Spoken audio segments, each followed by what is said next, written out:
Benar apa benar?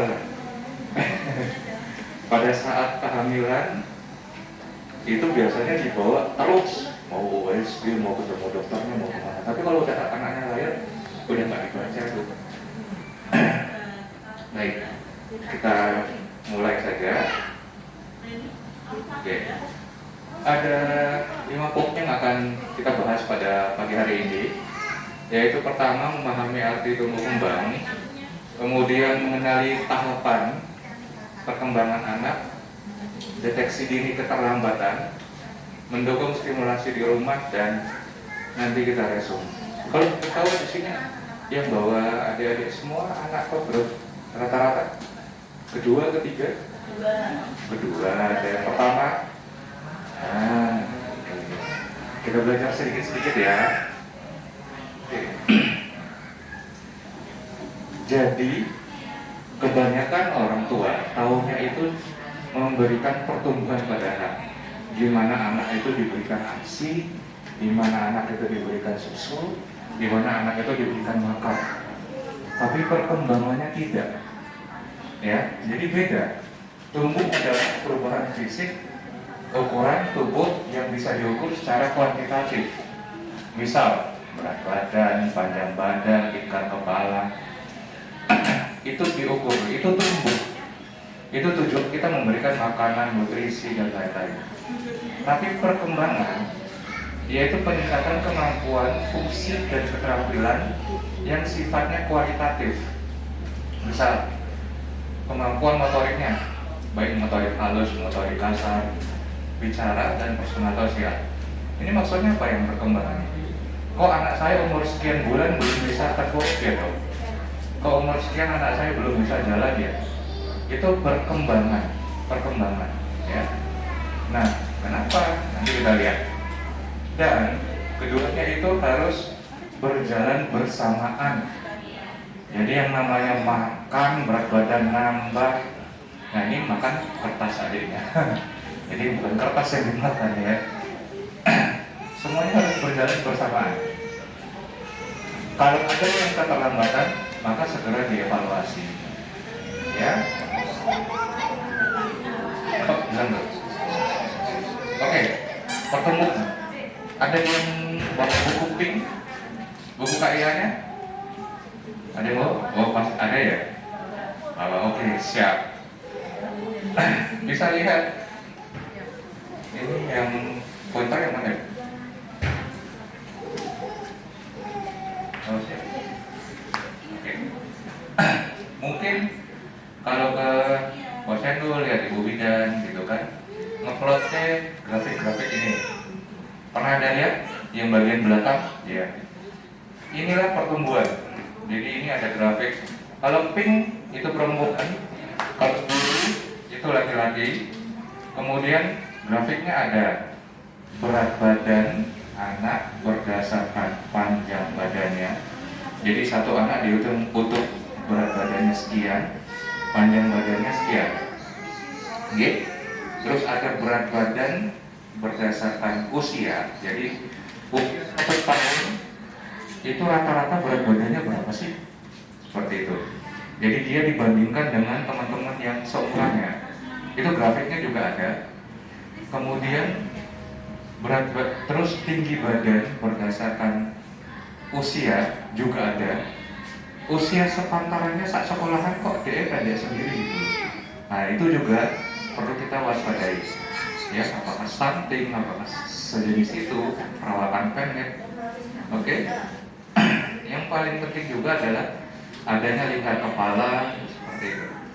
Kalau bayi masih ada lingkar lengan atas dan lain-lain, kalau gizinya kurang. Ya. Jadi itu penting bagaimana pertumbuhan itu harus mengikuti garis yang hijau ini. Sama juga dengan yang lainnya. Nah, ini perkembangan. Dok, anak saya kok belum bisa bicara? Paling banyak sekarang saya temuin belum bisa bicara. Di dalam perkembangan itu ada 4 sektor yang harus kita lihat. Ada motorik kasar, halus, bahasa, dan personal sosial. Kalau kita bilang anak saya belum bisa bicara, berarti cuma bisa, berarti satu yang tertinggal, yaitu bahasa, ya. Tapi kalau dok anak saya belum bisa bicara, belum bisa merangkak, belum bisa lain-lain, nah, ada 2 sektor. Berarti 2 dari 4 tertinggal misalnya. Kalau 2 dari 4 ketinggalan, kita bilangnya delay. Berarti ada keterlambatan. Delay itu bahasa apa ya? Bahasa Inggris atau Indonesianya keterlambatan. Bahasa Seragam. Ya. Kalau ini di Google banyak, mau di internet kita searching banyak.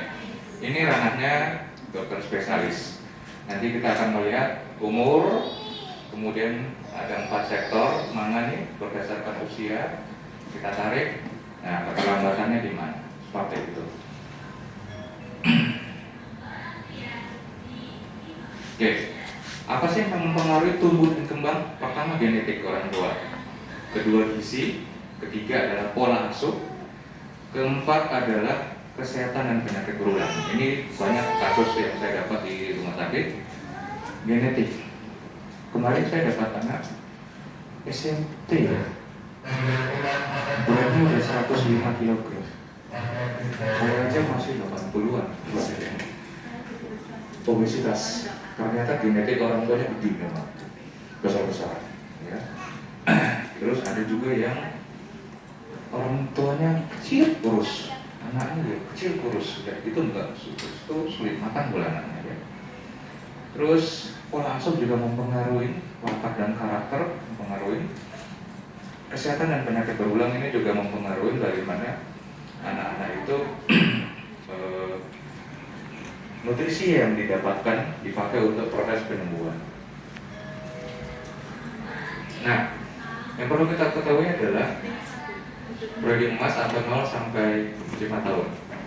Periode emas 0 sampai 5 tahun ini adalah periode di mana tumbuhnya sel saraf otak itu sangat cepat.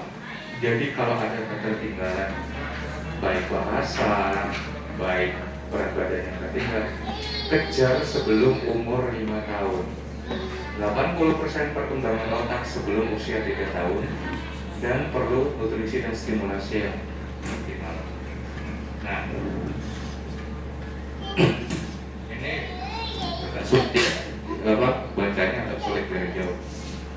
Jadi gini, anggap aja ini kayak serabut. Kalau masih kecil, serabut otak itu sedikit banget. Itulah kenapa bayi itu lebih cenderung cuma nangis, cuma diem, nangis, karena sel saraf otaknya masih sedikit. Sampai dengan usia 6 tahun setelah lahir, nah, anak lihat perkembangan anak sampai usia 5 tahun, lari sana lari sini, makan minum, wah yang luar biasa. Karena perkembangan otak maksimal sekali. Di atas 14 tahun tubuh mulai men-screening mana yang perlu, mana yang tidak perlu. Itu namanya pruning. Jadi sudah mulai berkurang. Jadi lebih ke pematangan sel-sel saraf otak. Sedangkan pada saat sampai 6 tahun, anak belum bisa membedakan baik dan buruk, jelek dan bagus, kayak begitu, karena dia cuma sifatnya menumbuh, ya, menumbuhkan, belajar, menumbuhkan, tapi belum bisa memilah, seperti itu. Ya. Dan periode emas ini berapa? 0 sampai 5 tahun harus dikejar. Nah, kemudian pertumbuhan, tinggi badan harus diukur tiap bulan, timbang berat badan tiap bulan, ukur tinggi badan, panjang badan juga secara rutin. Pantau lingkar kepala, gunakan bubuk KMS 1 kali. Ya. Nah, ini saya nggak tahu nih Bu Bidan, dokter, ini buku KMS itu yang mana yang dipakai? Ini saya dapat dari grup 2024, yang ini 2023. Bukunya kalau nggak salah 2024 itu dibalik-balik. Nah, iya, tergantung stok ya dok ya. Oh gitu. Oh. Yang 2024 itu yang dibalik ya, orang tua sama anaknya itu bacanya agak sulit itu. Oke. Nah pokoknya bubuk pinknya dibawa. Ini anak-anak masih pakai, bukan cuma waktu ibu hamil ya. Nah ini grafik KMS. Naik mengikuti garis hijau itu baik, garis datar itu atau turun itu waspada. Segera konsultasi bila 2 bulan berturut-turut tidak baik. Maksudnya.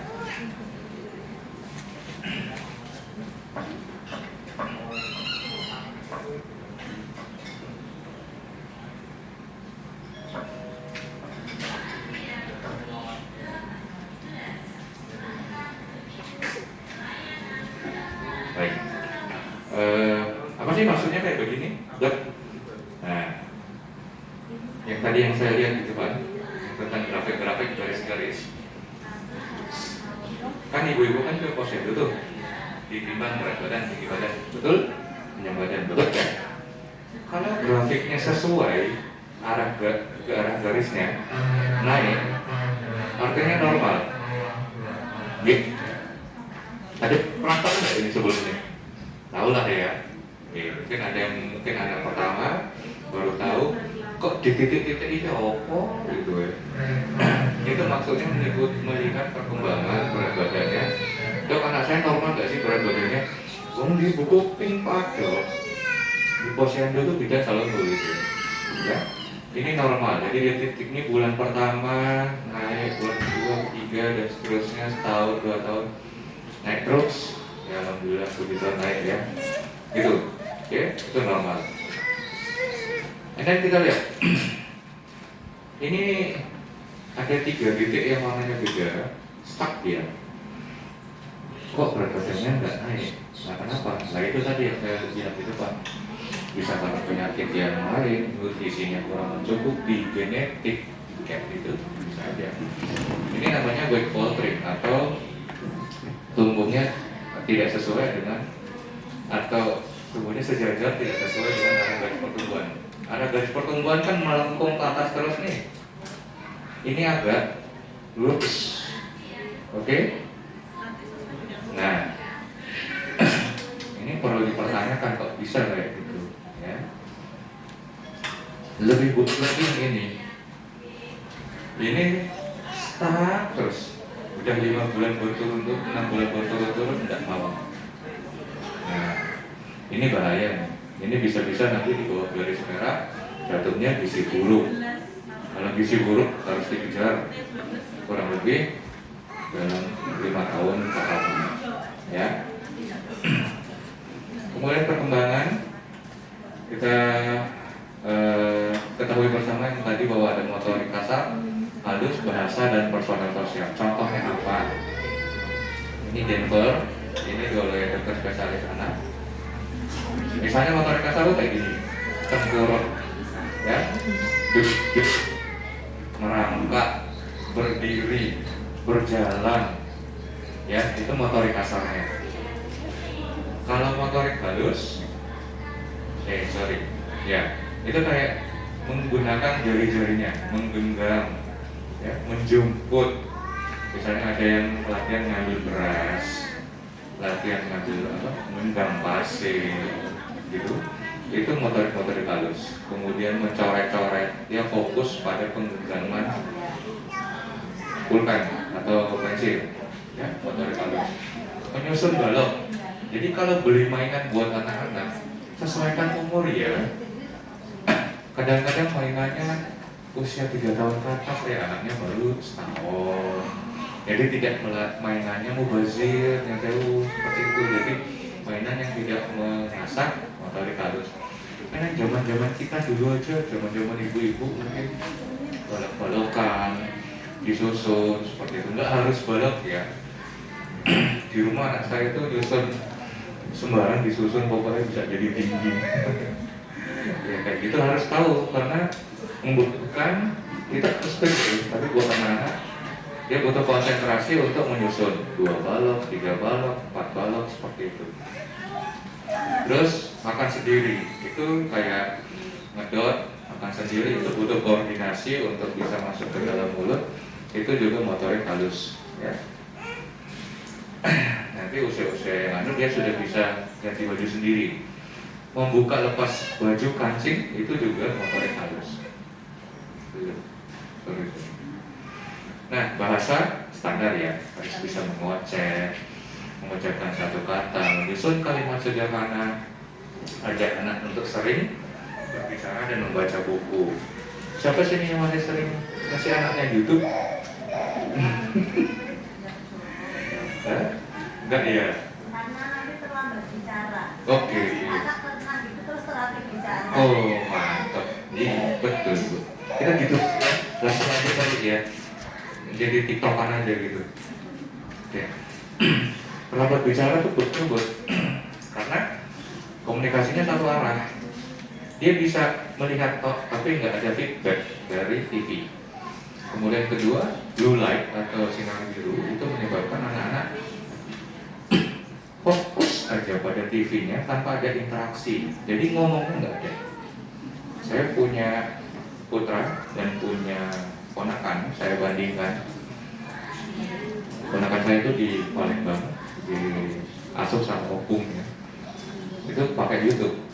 Kemarin main ke sini, anak saya jalan-jalan, ponakan saya itu nonton YouTube, kalau YouTube-nya ditarik, ngamuk, morota-rota kayak gitu. Itu efek gadget ya. Tapi zaman kita belum mengatur ya, makanya orang-orang zaman dulu belum ada yang terlambat bicara. Ya, jadi itu harus memahami. Anak saya dulu yang pertama bisa gemes kok. Masa anak kedua, dokter zaman sekarang itu aneh-aneh gitu. Nah zaman sekarang nggak ada sudah ada YouTube, zaman dulu nggak ada YouTube kan beda. Zaman sekarang anak-anak gila caranya. Oke, kita lanjut. Perkembangan sosial ekonomi. Tersenyum.